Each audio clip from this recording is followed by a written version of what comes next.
கிடைத்த விஷயத்தில் சந்தோஷத்தை காண்பதை விட கிடைக்காத விஷயத்தை எண்ணி எண்ணி வருத்தம் கொள்வதையே பெரிதாக கொள்கிறது நம் மனது.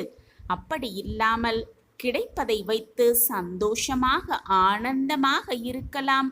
நமக்கு வேண்டியதை அப்பா கொடுப்பார் என்ற நம்பிக்கையோடு இருக்கலாம். ஜெய் சாயிரம், ஜெய் ஜெய் சாயிரம். நம்ம சாயன்பர்கள் எல்லாரும் எப்படி இருக்கீங்க? எல்லாரும் நல்லா இருப்போம். ஓம் சாயிரம். என் அன்பு பிரியமே, யாருக்குமே கிடைக்காத அதிர்ஷ்டம் உனக்கு கிடைத்திருக்கிறது என் பிள்ளையே. ஆம் என் குழந்தையே, ஷீரடியிலிருந்து உன் சாயப்பா தாமரை மலரை உனக்காகவே பொக்கிஷமாக அனுப்பியிருக்கிறேன். எதற்காக நீ இது நாள் வரை காத்திருந்தாயோ, எதற்காக நீ இது நாள் வரை ஏக்கத்தோடு என்னிடம் பிரார்த்தனையை வைத்து கொண்டிருந்தாயோ, எதற்காக நீ ஆசைப்பட்டாயோ, அது உனக்கு கிடைக்கப் போகிறது என் பிள்ளையே. இது உனக்கும் எனக்குமான ரகசியம்.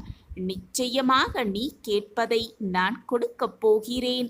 வரமாக உனக்கு மிகப்பெரிய வாய்ப்பாகவே அது அமையப் போகிறது. ஆம் என் குழந்தையே, சந்தோஷம் என்பது இயல்பானதுதான். துயரம் என்பது உன்னுடைய படைப்புதான். கஷ்டம் என்பது நீ உருவாக்கியதுதான் என்பதை புரிந்து கொள். சந்தோஷம் இயல்பாக நடப்பது. எதையுமே புரிந்து கொள்ளாமல், எதையுமே தெரிந்து கொள்ளாமல் கஷ்டத்தை உன்னுடைய வாழ்வில் நீயே உருவாக்கி கொண்டிருக்கிறாய். உனக்கு கிடைத்ததை வைத்து சந்தோஷமாக ஆனந்தமாக வாழ கற்றுக்கொண்டாலே போதும். கிடைக்காததை நினைத்து நினைத்து மனம் ஏங்கவே ஏங்காது. ஆம் என் பிரியமே, மனம் ஏங்கவே ஏங்காது. வாழ்வில் சந்தோஷம் என்பது உன்னிடம்தான் இருக்கிறது. அதை நீ தேடி தேடி எங்கோ அலைந்து கொண்டிருக்கிறாயே பிள்ளையே. இதோ மங்களம் உன்னை தேடி வந்திருக்கிறது. வாய்ப்பு வரும் பொழுது மிக சரியாக பயன்படுத்திக்கொள். வாய்ப்பை தவற விட்டுவிட்டு பின் வருந்துவதால் எந்த ஒரு பலனுமே இல்லை என் பிரியமே. சந்தோஷம் என்பது மற்றவர்கள் முன்பாக சிரிப்பது கிடையவே கிடையாது. தனிமையில் இருக்கும் பொழுதும் நீ அழாமல் இருப்பதுதான் மிகப்பெரிய சந்தோஷம். ஆம் என் பிரியமே, தனிமையாக இருக்கும் பொழுது எதை நினைத்தும் வருத்தப்படாமல், கண்ணீர் சிந்தாமல், வேதனைப்படாமல் மகிழ்ச்சியாக யார் இருக்கிறார்களோ அவர்கள் மிகப்பெரிய சந்தோஷத்தை அனுபவித்துக் கொண்டிருக்கிறார்கள் என்பதுதான் உண்மையிலும் உண்மை. வானம் பூமியை தொட்டால் அது அதிசயம். ஆனால் மனிதன் வானத்தை தொட்டால் அது சாதனைதான். அதிசயத்தை பார்த்து கொண்டிருப்பதை விட வானத்தை தொட முயற்சிப்பவனாக இருந்தால் அதுவே நம் வாழ்வின் வெற்றி பயணத்தை தொடக்கி வைக்கும். வெற்றி என்பது நிரந்தரமும் அல்ல, தோல்வி என்பது இறுதியானதும் அல்ல. வெற்றி என்பது யாரிடம் நிலைத்து இருக்கும், வெற்றி என்பது யாருக்கு கிடைக்கும், வெற்றி என்பது யார் யாருக்கு நிலைத்து இருக்கும் என்பதை நாம் செய்யும் முயற்சியில்தான் அது அடங்கி இருக்கிறது. எது நடந்தாலும் விடாமல் முயற்சி செய்து கொண்டே இருந்தால் வெற்றி நம்மிடம் எப்படி வராமல் போய்விடும்? நமக்கு துணையாக நம் அப்பா எப்பொழுதும் இருந்து கொண்டே இருக்கும் வரை நாம் செய்த முயற்சியை செய்து கொண்டே இருக்கலாம், போராடிக்கொண்டே இருக்கலாம். வாழ்க்கையில் வெற்றியை அடைந்தே தீரலாம். சாயப்பா இருக்க நமக்கு ஏன் மனக்கவலை? ஓம் சாயிரம், ஓம் சாயிரம், ஓம் சாயிரம். அது உலகம் ஆரம்பித்த முதல் தருணம். இறைவன் அனைத்து உயிரினங்கள், அது பறவையாகவும் இருக்கட்டும், மீன்களாகவும் இருக்கட்டும், விலங்குகளாகவும் இருக்கட்டும், எதற்குமே வண்ணம் கொடுத்திராத அந்த நாட்கள். இறைவன் அனைத்து உயிரினங்களுக்கும் கூறுகிறார், நான் உங்களுக்காக ஒவ்வொரு நாளை ஒதுக்குகிறேன். நீங்கள் ஒவ்வொருவராக வந்து உங்களுக்கேற்ற வண்ணத்தை என்னிடம் வாங்கி கொண்டு செல்லுங்கள் என்று இறைவன் அனைத்து உயிரினங்களுக்கும் ஒரு கட்டளை இடுகிறார். முதல் நாள் மீன் இனங்களெல்லாம் வந்து இறைவனிடம் தங்களுக்கு பிடித்த வண்ணங்களை வந்து வாங்கி கொண்டு செல்கின்றன. இரண்டாவது நாள் அனைத்து மிருகங்களும் வந்து இறைவனிடம் பணிவன்போடு தங்களுக்கு பிடித்த வண்ணங்களை வந்து வாங்கி செல்கின்றது. மூன்றாவது நாள் பறவைகளுக்கான ஒதுக்கப்பட்ட தினம். அனைத்து பறவைகளும் வருகிறது. அதில் ஒரு பறவை மட்டும் மிக தொலைவிலிருந்து பறந்து வந்து கொண்டிருக்கிறது. அது வரும் வழியில் புயல் வருகிறது, மழை வருகிறது. பல சீதோஷ்ண நிலைகளை தாண்டி அந்த பறவை பறந்து கொண்டு இறைவனை நோக்கி வந்து கொண்டிருக்கிறது. எந்த ஒரு சூழ்நிலையிலும் மனம் தளராமல் அனைத்து சீதோஷண நிலைகளையும் விடாமுயற்சியால் தாண்டி வந்து இறைவனிடம் சேர்ந்து தனக்கு பிடித்த வண்ணத்தை வாங்க வேண்டும் என்ற எண்ணத்தில் அந்த பறவை விடாமுயற்சியோடு அனைத்தையும் சமாளித்து கொண்டு பறந்து வந்து கொண்டிருக்கிறது. ஏனென்றால் அந்த பறவைக்கு தனக்கு பிடித்த வண்ணம் வேண்டும் என்ற ஒரே காரணத்தினால். அந்த பறவைக்கு வெண்மையாக இருப்பது பிடிக்கவே இல்லை. எனவே தனக்கு பிடித்த நிறத்தை தனக்காகவே வாங்க வேண்டும் என்ற எண்ணத்தோடு லட்சியத்தோடு இறைவனை நோக்கி அனைத்து தடைகளையும் தாண்டி வந்து கொண்டே இருக்கிறது. அனைத்து பறவைகளும் தங்களுக்கு பிடித்த வண்ணங்களை இறைவனிடம் வந்து வாங்கி கொண்டு சென்று கொண்டே இருக்கிறது. ஆனால் அந்த பறவை வர காலதாமதம் ஆகிறது. அனைத்து தடைகளையும் தாண்டி வந்தாக வேண்டுமே, அதற்காகத்தான் அந்த காலதாமதம். அப்படி இருக்கையில் இறைவனிடம் இருக்கும் வண்ணம் கொஞ்சம் கொஞ்சமாக தீர்ந்து கொண்டே வருகிறது. இரவு நேரமும் ஆகிவிட்டது. அந்த பறவை வந்து கொண்டே இருக்கிறது. இறுதியாக கடைசியாக இறைவனிடம் வந்து அடைகிறது அந்த பறவை. அப்பொழுது இறைவனிடம் வண்ணம் அனைத்தும் தீர்ந்தவே விட்டது. இறைவன் சொல்கிறார், பறவையே, என்னிடம் இருந்த வண்ணங்கள் எல்லாம் தீர்ந்துவிட்டது. இப்படி கடைசியாக நேரம் தவறி வருகிறாயே என்று இறைவன் சொன்னார். உடனே அந்த பறவை, இல்லை இறைவா, நான் வெகு தொலைவிலிருந்து வருகிறேன். பல தடைகள், எத்தனையோ போராட்டங்களையும் தாண்டிதான் நான் இப்பொழுது உங்களை தேடி வந்திருக்கிறேன். எனக்கான வண்ணத்தை பெற்றுக்கொள்வதற்காக வந்திருக்கிறேன். ஏதாவது செய்து எனக்கு வண்ணத்தை கொடுங்கள் என்று பணிவன்போடு கேட்கிறது அந்த பறவை. உடனே இறைவன் அந்த பறவையின் விடாமுயற்சிக்கு பிரதிபலனாக, பக்திக்கு பரிசாக, நான் என்னிடம் இருக்கும் அனைத்து வண்ணங்களையுமே உனக்கு தருகிறேன். ஏதோ ஒரு வண்ணத்தை கொடுக்காமல் என்னிடம் இருக்கும் அனைத்து வண்ணங்களையும் நான் உனக்கு கொடுக்கிறேன் என்று பலவிதமான வண்ணங்கள் சேர்ந்து கொடுத்ததுதான் இன்று நமக்கு கிடைத்திருக்கும் பஞ்சவர்ண கிளி. நாமும் பல தடைகளை தாண்டி வந்து கொண்டுதான் இருக்கிறோம். ஆனால் நமக்கு கிடைக்கும் வெற்றி தாமதமானாலும் கூட மிக முதன்மையான, தெளிவான, இருப்பதிலேயே மிக அற்புதமான வெற்றியை நம் கைகளில் கொண்டு வந்து சேர்ப்பார் இறைவன் என்ற நம்பிக்கையோடு இருக்கலாம். விடாமுயற்சியோடு போராடிக்கொண்டே இருக்கலாம். நாம் நினைப்பது ஒரு வெற்றி என்றால் இறைவன் நமக்காக கொடுக்க இருப்பது பல கோடி வெற்றிகளை கொடுப்பார் என்ற நம்பிக்கையோடு போராடலாம். நமக்கான வெற்றி, நமக்கான தகுதி நம்மிடம் இருக்கிறது. இறைவன் அதை நிச்சயமாக நம் கையில் கொண்டு வந்து சேர்ப்பார் என்ற நம்பிக்கை மட்டும் நம் மனதில் இருந்தால் போதும். போராடும் குணம் நம் மனதில் இருந்தால் போதும். தன்னம்பிக்கையோடு உழைக்கும் குணம் நம் மனதில் இருந்தால் போதும். நினைக்காததையும் நடக்காததையும் அனைத்தையும் நடத்தி காட்டலாம், பெற்றுக்கொள்ளலாம். வாழ்வில் சந்தோஷமாக வாழலாம். சாயப்பா நமக்கானதை நிச்சயமாக நம் கைகளில் கொண்டு வந்து சேர்ப்பார் என்ற நம்பிக்கை ஒன்றே போதும்.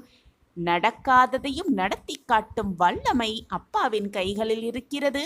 நமக்கானதை நிச்சயமாக எந்த தடைகள் வந்தாலும் நம் கைகளில் கொண்டு வந்து சேர்க்கும் வேலையை அப்பா ஏற்றுக்கொண்டிருக்கிறார் என்ற நம்பிக்கையோடு போராடலாம். விடாமுயற்சியோடு இருக்கலாம்.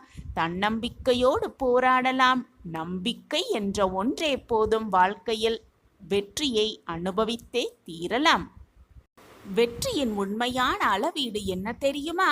நாம் தோல்வியிலிருந்து எத்தனை முறை மீண்டு வருகிறோம் என்பதில் இருக்கிறது நம்மளுடைய உண்மையான வெற்றி. எந்த ஒரு செயலையும் ஆர்வம் குறையாமல் நம்பிக்கையோடு ஆரம்பித்தால் வெற்றி நம்மை தேடி வரும். நிச்சயமாக விழித்து எழுந்தவுடன் கிடைப்பது அல்ல வெற்றி, விழுந்து எழுந்தவுடன் கிடைப்பதுதான் வெற்றி. விழுந்தாலும் எழுந்து நிற்பதுதான் வெற்றியின் ரகசியம். தோற்றுப்போன ஒவ்வொருவருக்கும் ஒரு கதை உண்டு. ஆனால் இங்கு வெற்றி பெற்றவரின் கதை மட்டுமே பேசப்படுகிறது. அந்த வெற்றியை நம்பசமாக்கிக் கொள்ளலாம். தோல்வி வந்தாலும் துவண்டு விடாமல் வெற்றியை அடைவதற்கான அத்தனை வழிகளையும் முயன்று கொண்டே இருக்கலாம். நமக்கான வெற்றி நமக்காக என்றாவது ஒரு நாள் நம்மை தழுவும் என்ற நம்பிக்கையோடு காத்திருக்கலாம். சாயப்பா இருக்க நமக்கு ஏன் மனக்கவலை?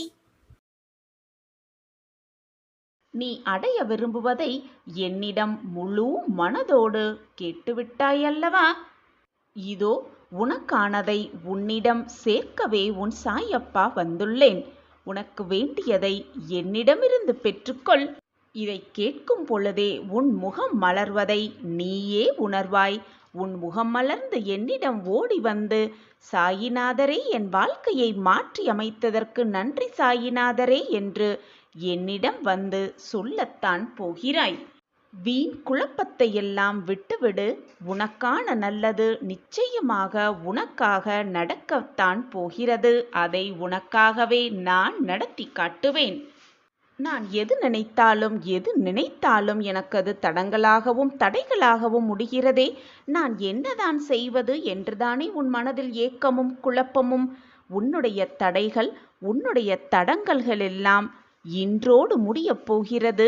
உனக்காக மாபெரும் பிரகாசமான வாழ்க்கை காத்து கொண்டிருக்கிறது.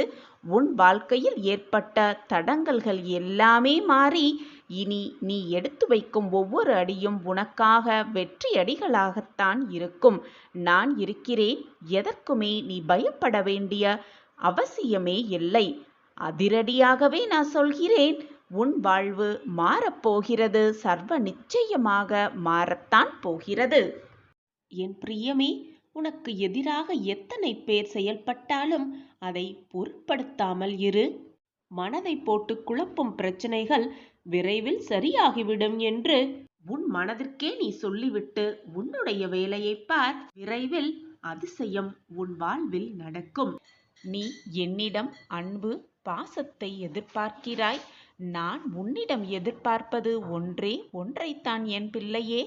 இந்த மந்திரத்தை உன்னால் முடிந்த அளவு தினமுமே 9 முறை இதை சொல்லிக்கொண்டே வா.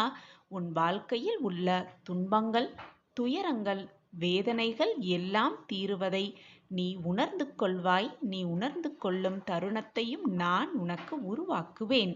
என் வாழ்க்கையில் மட்டும் சோதனைகள் நிரம்பி இருக்கிறதே பாபா. என் வாழ்க்கையில் துன்பங்கள் தீர்ந்த பாடே இல்லை. நான் என்னதான் பிரார்த்தனை செய்தாலும் அதற்கான பரிகாரங்களை செய்தாலும் என் வாழ்க்கையில் மட்டும் துன்பங்களும் துயரங்களும் தீர்ந்த பாடே இல்லை என்று நீ வருத்தப்படுகிறாய் குழந்தையே. நீ பூர்வ ஜென்மத்தில் செய்த பாவ புண்ணியத்தின் கணக்குப்படிதான் இப்பொழுது நீ சோதனைகளையும் இன்பங்களையும் சந்தித்து வருகிறாய். இந்த உலகத்தில் உள்ள அனைவருமே அப்படித்தான். நீ மட்டும் விதிவிலக்கல்ல. பாவ புண்ணியத்தின் கணக்குப்படிதான் எல்லாம் திட்டமாக நடந்து கொண்டிருக்கிறது. இதுவெல்லாம் நீ ஏற்படுத்தியது அல்ல. இதுவெல்லாம் ஏற்கனவே தீர்மானிக்கப்பட்டவைதான். தீர்மானிக்கப்பட்டபடிதான் எல்லாம் உன் வாழ்வில் நடந்து கொண்டிருக்கிறது. உன் சாயப்பா உனக்காக எப்பொழுதும் உறுதுணையாகவே இருப்பேன். இவையெல்லாம் உனக்கு நடப்பது உன்னை நீயே யார் என்று புரிந்து கொள்வதற்காகவும், எப்படி இந்த வாழ்க்கையை எதிர்த்து போராடி வெற்றியடைய வேண்டும் என்பதை உனக்கு அறிவுறுத்துவதற்காகவும் தான் நடக்கிறது என்பதை புரிந்து கொண்டு செயல்படு. அதை விட்டுவிட்டு எனக்கு மட்டுமே துன்பம் வந்திருக்கிறது, எனக்கு மட்டுமே சோதனை வந்திருக்கிறது, என்னை சுற்றி இருப்பவர்கள் எல்லாம் மகிழ்ச்சியாகத்தான் இருக்கிறார்கள் என்று உன்னை மற்றவர்கள் வாழ்க்கையோடு ஒப்பிட்டு பார்க்காதே. எப்பொழுதும் மற்றவர்களை ஏக்கத்தோடு பார்க்காதே.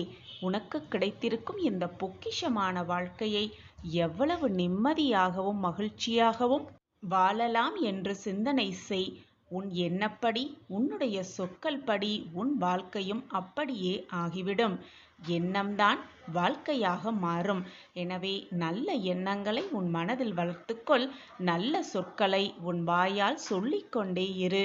நீ நினைத்தது போல் உன் வாழ்க்கை மிக அழகாகவே மாறிவிடும். மனிதனாக பிறந்த எவருமே வாழ்க்கையில் ஆரம்பம் முதல் முடிவு வரை பலவிதமான பிரச்சனைகளையும் துன்பங்களையும் எதிர்கொண்டுதான் இருக்கிறார்கள். இப்படி பலவிதமான பிரச்சனைகளையும் துன்பங்களையும் எதிர்கொண்டு வாழும் உனக்கு ஒரு உபாயத்தை சொல்லவே உன் சாயப்பா இருக்கிறேன். நான் தினந்தோறும் வந்து தவறாமல் உனக்கு நல்ல நல்ல அறிவுரைகளையும் வாக்குகளையும் கொடுத்து கொண்டுதான் இருக்கிறேன். நீயும் தினந்தோறும் உன் சாயப்பா கொடுக்கும் அறிவுரையும் வாக்குகளையும் கேட்டுக்கொண்டுதான் இருக்கிறாய். அதன்படி நடந்து கொண்டும் தான் இருக்கிறாய். ஆனால் சில சமயம் உன் மனதில் ஏற்படும் வேதனைகளாலும் உன்னை சுற்றி நடக்கும் பிரச்சனைகளாலும் தாங்க முடியாத துயரங்களினாலும் சில நிமிடம் சில நேரம் என் அறிவுரைகளை உன் காதில் விழுகிறது. ஆனால் உன் மனது அதை ஏற்றுக்கொள்ள மறுக்கிறது. அந்த சமயம் அப்படி நிர்கதியாய் நிற்பது போல நிற்கும் சமயத்தை நீ உணர்ந்தால், உன் மனது புலம்புவதைப் போல நீ உணர்ந்தால், உன் மனது வேதனையாக இருப்பது போல நீ உணர்ந்தால், அந்த நிமிடம் கண்களை மூடிக்கொண்டு அமைதியாக என் முன் வந்து உட்கார்ந்து கொண்டு என் கண்களை நன்றாக உற்றுப்பார். என் கைகளை இறுக பிடித்துக்கொள். நான் உன் அருகில் இருப்பதை அந்த நிமிடமே உன்னால் உணர்ந்து கொள்ள முடியும். அந்த நிமிடத்தில் உன்னால் எதையும் சாதிக்க முடியும் என்ற உணர்வு உனக்குள் தோன்றும். அந்த நிமிடத்தில் இந்த மந்திரத்தை 9 முறை உச்சரி. அந்த மந்திரம் ஓம் ஸ்ரீ சாய் பக்த ரக்ஷாய நமக. ஓம் ஸ்ரீ சாய் பக்த ரக்ஷாய நமக. ஓம் ஸ்ரீ சாய் பக்த ரக்ஷாய நமக. இந்த மந்திரத்தை 9 முறை தினமும் சொல்லிக்கொண்டே வா. உன் மனதிலும் உன்னுடைய உடம்பிலும் ஒரு புத்துணர்வு கிடைப்பதை நீயே உணர்ந்து கொள்வாய். உன் அருகில் உன் சாயப்பா வந்திருப்பதையும் உன்னால் புரிந்து கொள்ள முடியும். இந்த மந்திரத்தை சொல்ல சொல்ல உச்சரிக்க உச்சரிக்க உன்னுடைய மனதில் ஒரு புது தெம்பு பிறக்கும். எப்பொழுதும் ஒரு தெய்வீக பாதுகாப்பு இருப்பதைப் போல உணர்ந்து கொள்ளலாம். உன் பிரச்சனைகள் அனைத்தையும் சாயப்பா வந்து நீக்குவார் என்ற நம்பிக்கை உன் மனதில் பிறக்கும். அனைத்தையும் சாதித்து விடலாம். இந்த உலகில் வெற்றியடைவதற்காகவே நாம் பிறந்திருக்கோம். அந்த வெற்றியை மிக எளிதில் பற்றிவிடலாம் என்ற புதுவிதமான நம்பிக்கை உனக்குள் எழும். அந்த நம்பிக்கை உன் வாழ்க்கையில் நீ வெற்றியடைவதற்கான சுலபமான சூட்சமமான வழியாகவும் இருக்கும். உன் அப்பா சொல்கிறேன் கேள். என் வார்த்தைகளின் மீது நம்பிக்கை வைத்து தினம்தோறும் முடிகிற நேரம் 9 முறை இந்த மந்திரத்தை ஏற்றிக்கொண்டே இரு. இதை நீ சொல்லி வர வர உன் மனதிலும் உன் வாழ்க்கையிலும் புத்துணர்வை நீ கண்கூடாக காண்பாய். என் வாழ்க்கையில் சோதனைகள் மிகுந்து கொண்டே இருக்கிறதே என்று கவலைப்படாதே. சோதனைகளும் பிரச்சனைகளும் துன்பமாக அதிகமாக வருகிறது என்றால் உன் சாய்தேவா உன்னை நெருங்கிக் கொண்டிருக்கிறேன் என்றுதான் அர்த்தம். இப்படி பாவம் செய்யாமல் இருந்தாலே வாழ்க்கையில் புண்ணியத்தை அதிகரித்து கொள்ளலாம். மற்றவர்கள் மனவேதனையில் இருக்கும் பொழுது அவர்களுக்கு ஆறுதல் வார்த்தைகள் 4 சொல்வது, செய்த தவறை உணர்ந்து வருபவர்களிடம் வீணாக தவறையே சுட்டிக்காட்டி சொல்லிக்கொண்டே இருக்காமல் விட்டுவிடு, முடிந்தது முடிந்தவையாகவே இருக்கட்டும் என்று அவர்களுக்கு நல்ல வார்த்தைகள் 4 சொல்லுவது. அதே போல செய்த தவறை நினைத்து வருந்தினாலே போதும், பாவத்தை மிக சுலபமாக கழித்துவிடலாம். இப்படி பாவம் செய்யாமல் புண்ணியத்தை மட்டுமே செய்து கிடைத்திருக்கும் இந்த பொக்கிஷமான வாழ்க்கையை சந்தோஷமாக வாழ பழகிக்கொள்ளலாம். எது நடந்தாலும், எந்த சோதனை வந்தாலும், எந்த வேதனை வந்தாலும், எந்த துயரங்கள் வந்தாலும் இதுதான் நம் விதி என்று சோர்ந்து உட்கார்ந்து விடாமல் தன்னம்பிக்கையோடு எழுந்து போராட வேண்டும். அப்பொழுது விதியை கூட மதியால் வென்றே விடலாம். என்னுடைய உதி இருக்க வீணாக பயப்படாதே, என் உதி இருக்கு உனக்கு பாதுகாப்பு கவசமாய். என் வார்த்தைகளின் மீது நம்பிக்கை வை என் பிள்ளையே, இதுதான் விதி என்று இருந்து விடாதே, என் உதி உன்னை நிச்சயமாக காப்பாற்றும். வாழ்க்கையில் எவ்வளவு உழைத்தாலும் எவ்வளவு போராடினாலும் முன்னேற்றமே இல்லை என்று புலம்புபவர்களுக்கு ஒரு நல்ல நிகழ்வு நிகழும். எதை செய்தாலும் தடைகளாகவே வந்து சேர்கிறதே என்று புலம்புபவர்களுக்கு எவ்வளவு காலம்தான் பொறுமையோடு காத்திருப்பது என்று சொல்பவர்களுக்கு எல்லாவற்றுக்கும் ஒரு தீர்வு இருக்கிறது. நான் இருக்கிறேன் உன் வாழ்க்கையை மீட்டெடுக்க. இந்த கேள்வியை தான் தினம் தினம் என்னிடம் கேட்டுக்கொண்டே இருக்கிறாய். நீ கடினமான உழைப்பாளிதான். முழு ஈடுபாடோடுதான் அனைத்து காரியங்களையும் செய்து கொண்டு வருகிறாய். நான் அனைத்தையும், நீ செய்யும் செயல் அனைத்தையும் பார்த்து கொண்டுதான் இருக்கிறேன், பார்த்து கொண்டுதான் வருகிறேன். எப்பொழுதும் உன்னை உண்மைக்கும் நேர்மைக்கும் உழைப்பிற்கும் என்றுமே பலன் இல்லாமல் போகாது. நீ உழைத்த உழைப்பிற்கு தகுந்த சன்மானம் நிச்சயமாக உன்னை வந்து சேரும். விழுந்து விடுவேனோ என்ற பயத்தோடு ஓடிக்கொண்டே இருக்காமல், விழுந்தாலும் எழுந்து விடுவேன் என்றும், மட்டுமல்லாமல் தடுமாறும் பொழுது என்னை தாங்கி பிடிக்க உறுதுணையாக பக்கபலமாக எனக்கு துணையாக என் அப்பா இருக்கிறார் என்ற நம்பிக்கையோடு ஓடிக்கொண்டே இரு. வெற்றியை மிக சுலபமாக எட்டி பிடித்து விடலாம். என்னுடைய பிரகாசமான முகம் உனக்கு தெரிகிறதா? ஒரு நொடி பொழுது போதும், கண்ணிமைக்கும் நேரம் பொழுதும், கன நொடி போதும், அனைத்தையும் நான் தீர்த்து வைப்பேன்.